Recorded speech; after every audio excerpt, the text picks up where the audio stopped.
After living with the COVID-19 imposed restrictions for a year, the pent-up frustration in Maryland and around the country is palpable, particularly now that vaccines are becoming available. In the Maryland General Assembly, State Senator James Rosapi chastised Health Secretary Dennis Schrader by saying, if we don't get our act together now, we're not going to get our act together later. Mark, one can understand Senator Rosapi's comments because there were certainly some rollout problems in the beginning. But is that fair now? Well, yes and no. Maryland is roughly on track with where the rest of the United States is in terms of first dose and second dose. So the vaccines are getting out there, but there is an acute problem, and this is really where I would agree with him, is we're doing an absolutely terrible job of communicating with, how shall I say, people waiting in line, people who are in the queue waiting to find out what their status is or what they can do.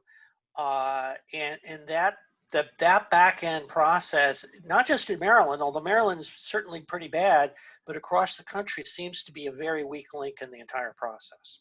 Well, you know, you see these national polls that say that Maryland is ranked 28th out of 50 states in their vaccination effort. But that's actually, let me push back on that. For example, we're ahead of where DC are. If you look at, as of yesterday, who's the percentage that have had the first vaccine, the percentage that have the second vaccine, we're basically right on track with the rest of the country. Well, what I was going to say is that actually there have been over 2 million doses that have been delivered. So at least the first dose has been delivered to about 1/3 of all Marylanders. That sounds like a pretty good number to me, even though it may not be as fast as what we would like. So Cynthia, here in Montgomery County, there seems to be an ongoing battle between the county and Maryland Governor Larry Hogan, which was highlighted by the county's announcement regarding the opening of a mass vaccination facility in Germantown and the governor's immediate response. They say 5 minutes later, there was a response that said there was an insufficient supply of vaccine to open such a facility. Critics say that the county was feeling the heat from its own poor vaccine rollout and was trying to pass the blame onto the state. Is that fair?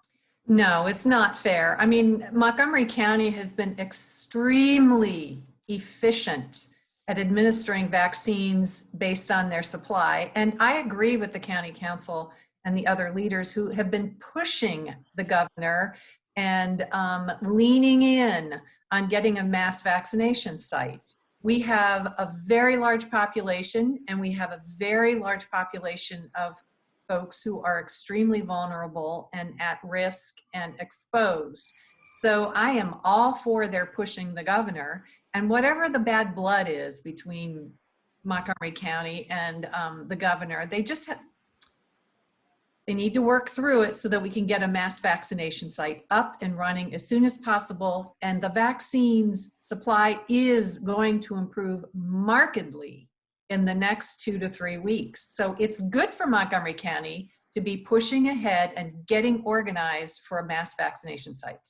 But if you recall, last 10 days ago, there was a 60 Minutes piece, and our own Dr. Gales, the Montgomery County health officer, was featured in that, and they took a tour of an existing vaccination facility, which was mostly empty.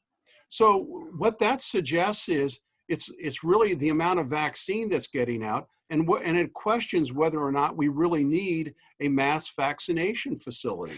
Well, we do, because if you look across the state at other mass vaccination sites and look at the proportion of Montgomery County residents who are going to them and crowding out residents of those jurisdictions, yes, we need a mass vaccination site here so that our residents can be vaccinated here.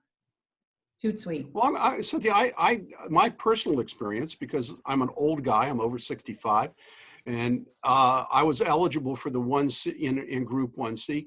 Both my wife and I got our Johnson & Johnson vaccination at a CVS, and it was really easy. It was basically a 15-minute process. It seems to me that this question about the mass vaccination is more to divert people's attention about the availability of the vaccine. Well, The I county's mean, just to add trying to blame the state for some of their own problems. I mean, Well- well, one of the issues in this is the decision, again, to advance more equity in the distribution, to increase the number of vaccines that were available in Baltimore City and Prince George's. Prince George's and Baltimore both have max vaccine sites. And it was a recognition of the concern that minorities were not getting vaccinated to the extent that other people were, and that was attempted to address that. So, I mean, we should be clear in terms of the allegations within the state. There was that difference that was baked into the process that does leave Montgomery County proportionally with fewer vaccines overall. Well, as long as the demand, this is basic economics. As long as the demand for the vaccine outstrips the supply, we're going to have these issues, and we're going to continue to have these issues. And Cynthia, I hope you're right that the additional vaccines will solve this problem in the next 2 or 3 weeks.